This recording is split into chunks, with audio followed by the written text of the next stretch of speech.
one of those wintry days today, you know what I'm saying. Anyway, hello and blessings, beautiful souls. My name is Avalon Cameron and welcome back to my channel. Today I would like to talk about feeding your magic. So let's get stuck into it. It is so important to understand that magic is a living and breathing energy. It's an entity in and of itself. So if you create a spell, whatever that may be, it needs to be fed. You need to feed it. If it's a quick spell, for instance, we're lighting a candle, we've anointed it, we've done our thing, written out a petition, etc., it burns very quickly. We've still fed it. We've anointed the candle, we've written the petition, we've sat there with it, gazing at the flame, and we have fed it with a lot of our personal energy, a lot of our creativity, a lot of our magical construction process. You know, a lot of energy goes into creating even the simplest of spells. That, in essence, is feeding your spell. But let's say you've got a spell that is more of a jar spell or a charm spell, a mojo of some description, something that will be tucked away, a bowl of magic, etc. So these are established pieces of magic that will be worked over time or established in a way to be continuously used, as in a shaker jar or a charm. For instance, we make a charm and we stuff it, you know, in our pockets, in our purses, on our person, in our bras, under our pillows, etc. And we continuously work with that. That is our charm. That is our working charm. It's attached to us, and so on. Same with a jar spell. A jar spell or a container spell, as is most commonly referred to, is something that you work consistently. You're either shaking it, or you're either moving it around, or you are feeding it in some other way, shape, or form. And so working with the concept of feeding your spell is a really, really genuinely important part of magic. There is no such thing as set and forget within magic. You don't just create something and then it's there for absolutely ever, forever and ever and ever and ever. You need to go back there and power it up. I'm going to give you an analogy here that may or may not help. So you can look at a spell as though it is a living, breathing entity. And as with all living, breathing entities, breathing entities, they require sustenance of some description. So everything in the living world requires a form of sustenance. So it must be fed. You know, we either feed it with water, we feed it with food, we feed it with some other thing entirely, minerals, etc. And so in order for it to continuously grow and to sustain itself and to evolve and to produce what is necessary, it requires that sustenance. So feeding is absolutely vital in that instance. You can also look at a spell, an act of magic, created, consecrated act of magic, as though it were some kind of a media consumption device. You know, if you don't plug it in and charge it, it will die. You will not be able to access it, play on it, do whatever it is that you do on it, create on it. It's just going to be battery flat and dead until you charge it up again. And so when you're looking at magic, when you're looking at especially witchcraft, constructed piece of magic, it's like energetic, mystical, metaphysical tech in and of itself. You've created this thing, and now you must sustain that thing by feeding it.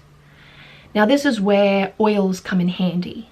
You know, conjure, condition, magical oils. You anoint your act of magic, your spell, we'll call it for the lack of a better word here, with an oil, sustaining it, feeding it. You can add blood to it. You can add an offering of some description. You can dip it in alcohol. You can light a cigar or a cigarette, which is, you know, old school, I get it. But you can, in any way, shape or form, feed your magic. It is so important to feed your spells. Your jar spells need to be activated and fed regularly. Burn a candle on top of them, feed it. Anoint it with alcohol, anoint it with oil, feed it. Your charms must be fed. You can add a little dab of, you know, alcohol to it. I'm talking about drinkable alcohol here, not any other type of alcohol that, you know, may have wafted into your mind in that moment. But we're talking about a good whiskey, a nice wine, nice champagne. I'd prefer like a whiskey, quite frankly. I tend to work with vodka and whiskey and things of that nature. But it's a good way of feeding it. And depending on the magic that you are working, different magic calls for different food. Just like different plants call for different food, different people call for different food.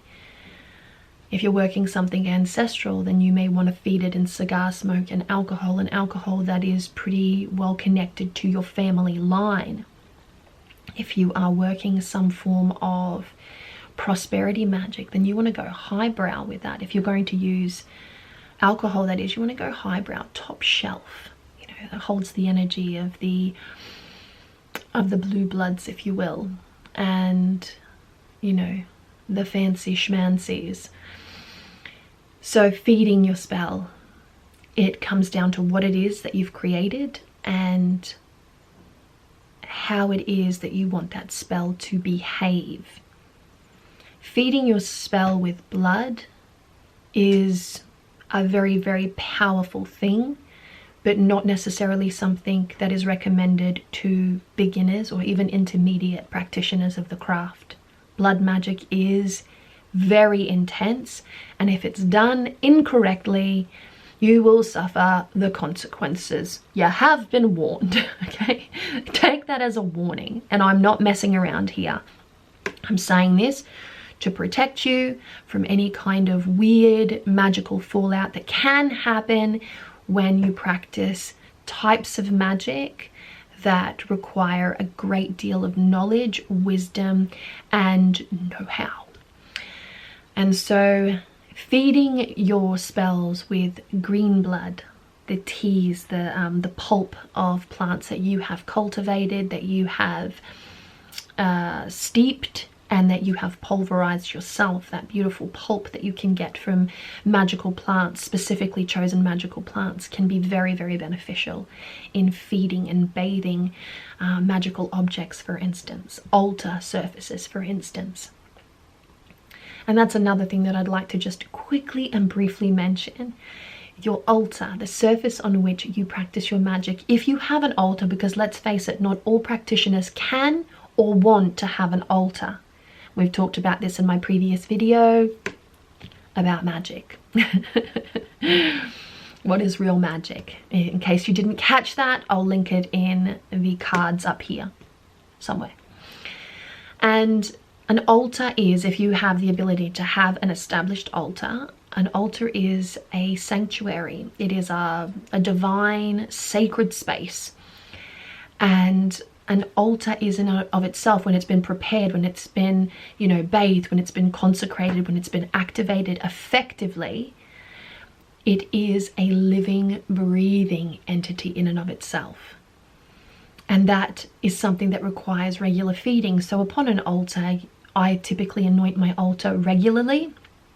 I burn a lot of smoke, a lot of sacred woods and resins and things like that. I spritz with hydrosols and wash down with waters, and, you know, I just go for it. I really, really go for it. I like to keep the energy of my altar spaces really, really keen, really sharp, because in that space is where I'm going to be creating my spells, my magic, doing my divinations, etc. And so that space needs to be alive and alert and healthy and have that sense of magical vitality. So by consistently feeding my altar, I consider that to be a part of metaphysical maintenance. In fact, I consider feeding spells to be a part of metaphysical maintenance. The only spell that I know of personally, that is a set and forget is a witch's bottle. You build it once and then you dig it deep in the ground and then you leave it there. It's there forever. It's a form of apotropaic magic, okay? It is concealed and it is warding and it is doing that thing. But even with a witch's bottle, it's good to remember where you buried it, and from time to time go and throw a little something over the top of that space, so that you're consistently thanking that magic for the work that it is doing. So in that instance, it's not necessarily a set and forget. It's really good to remember where you put these things. It's really good to remember where you bury spells. Disposing of spells is actually less important. You can dispose of a spell just about anywhere safely, of course, and in keeping with regulations of natural environment and eco-friendliness and all of that type of good fun stuff. You don't necessarily need to remember where you bury spells, but when you dispose of spells, but you do need to remember where you bury active working spells, so that you can consistently go there and give them some love. Even if you just stand over it with your hands out, activate your hands, call it down, and work it that way. Draw some sigils, you know, work some Reiki over the top of it. Whatever you've got in your repertoire of magic, use it. But feeding your spells, I can't emphasize this enough. It is so important to feed your spells. Weak spells are a result of poorly fed magic. Like, they lack nutrition. They're anorexic spells. They don't have the vital nutrients in this instance to sustain the type of magic that you're hoping for. And choice of ingredients, choice of materials can interfere as well with the success of a spell. Working powerful candle magic requires a good sized candle, for instance. This is a candle that you will be lighting over and over and over and over and over again. So having a tiny, tiny little candle and consistently changing that up, yes, you'll be working with the energy of fire, but there's a lot of change in there. And if you're going for something solid and you've got all that change going into your spell, not a great idea. You want something solid. You want there to be time to establish what it is that you are working towards. And then you want to be able to consistently feed it your energy, feed it what it needs constantly, even if it's just to sit in front of that big ass candle and focus on your intention. Look at the flame and focus your intention. You're feeding it your intention. You're feeding it energy. You may anoint it. You may add botanicals of some description to it. You may pin something to it. You may consecrate a nice pin and actually drive it into the candle, driving in your desire, driving in your intention, driving in your need. Pro tip: focus, visualize on the very desire that you are aiming to achieve for at least 17 seconds without breaking an ounce of concentration. If another thought wanders into your mind, start all over again. Hold that focus very clearly as you possibly can for 17 seconds before you push it into that candle. That's just a little tip, just a little pro tip for you there, okay? Especially if you're driving home intentions into your candles. But there is so much to feeding a spell or redoing. Sometimes you're working the same magic again, because you're redoing it, you're rejuvenating that energy. Road openers are one of those spells. You do a road opener and it has a time limit to it. It has an expiry date, put it that way. A lot of magic does have an expiry date. So if you don't get to it and rejudge it in some way, shape or form, it's going to lapse. And then that magic will not be there for you anymore and you have to start all over again. So feeding it maintains that spell, maintains it working, nourishes it so it can consistently be the best, do the best, work the best for you. And if you're not feeding your spells, then your spells are lacking that je ne sais quoi. It's really important to feed your magic, to just feed it up, make it really healthy, make it something yummy. Every spell that you do requires a different food, because every spell that you do is for a different intention and therefore requires a different approach, right? But feeding it, getting into the habit of making sure that you are feeding your spells is so, so, so very important. You know, feed your house spirits regularly. Every house has its own spirits. Connect with the genus Loki around you, feed it regularly. and watch as your magic naturally settles and it becomes more melodious, it becomes more established. Magic that is well fed, especially continuous spells that you've been working for a long time, you know, I'm talking months and months and months, sometimes even years. Those types of spells feel thick. The energy of those spells are like thick, natural honey. It's so tactile, it's so heady, it's so, it's scrumptious. You can feel it. Those who can sense energy, most witches can to a degree sense energy, but you can actually feel a spell. It has an aura. The more you feed it, the more the aura of that spell grows. And so spells that have been in work for years, we'll say, have an enormous aura. You can actually feel it. This is why well-established protection bowls and prosperity bowls sort of hit you in the face when you come anywhere near it. You can feel the magic of it around you. And you know that it's been well fed. You know that, you know, whoever's created that, if not yourself, whoever's created that has been doing the work to really upkeep, to make it as magnificent as it could possibly be. And that's the goal. You want magnificent results, you want amazing results, then be prepared to invest the time and energy necessary to achieve those results. And it's not just about doing the magic and then forgetting about it, or doing the magic and letting it work itself. Magic requires to be fed, whether it requires affirmations, whether it requires reinforcements, whether it requires a moment of meditation, a minute of breath work, whether it requires condition oils, alcohol, blood, feeding, green blood, whatever it needs, you need to be prepared to give it. And it comes down to the planning as well. So when you create a spell, you're going to figure out, how am I going to feed this? Does it require feeding? Is this an instantaneous thing that I'm just going to do now and then give it my all in this moment and walk away? Quite possible. You know, quick candle magic can be just like that. Quick petition work can be like that as well. But if it's something that you are aiming to achieve, if it's a goal that you are aiming to achieve and you're going to be consistently working that magic, then factor in exactly what kind of nutrient you are going to give it so that it is consistently fed and nourished. Okay? So plan that into the construction of your spell.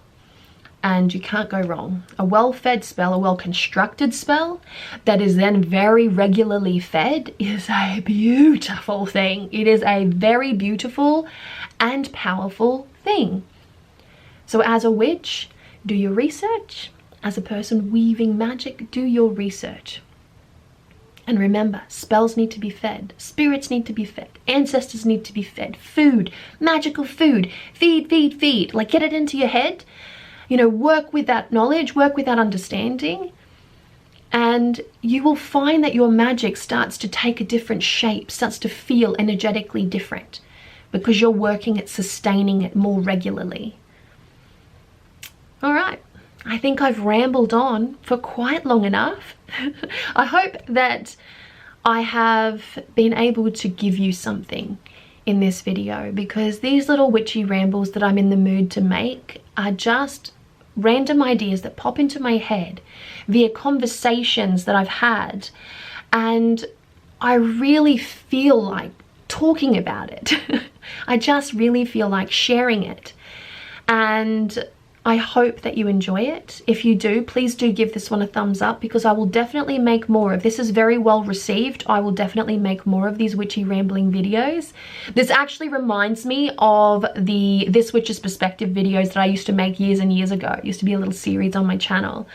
I don't think I'll take up the the name This Witch's Perspective, but it's kind of implied, because it is my opinion and it's me talking about a subject, just a singular subject within magic that I believe could truly benefit you and your magic, the way that you cast your magic, the way that you approach your magic, the way that you plan out your magic and create your magic ultimately.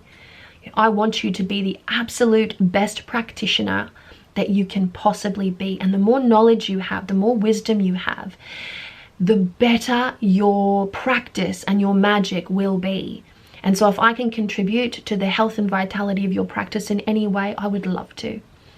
And if you're in any kind of position, financially of course, to join me over on Patreon, then please do, because over there I do share very specific types of magic. We're discussing altar magic at this moment in time. We're creating our witch's wheel over there, and that is a very intricate type of teaching style. Lots of live streams. I'm about to jump on a live stream now to talk about a chart for activating, consecrating, and finishing off the arrangement of establishing a solid witch's altar.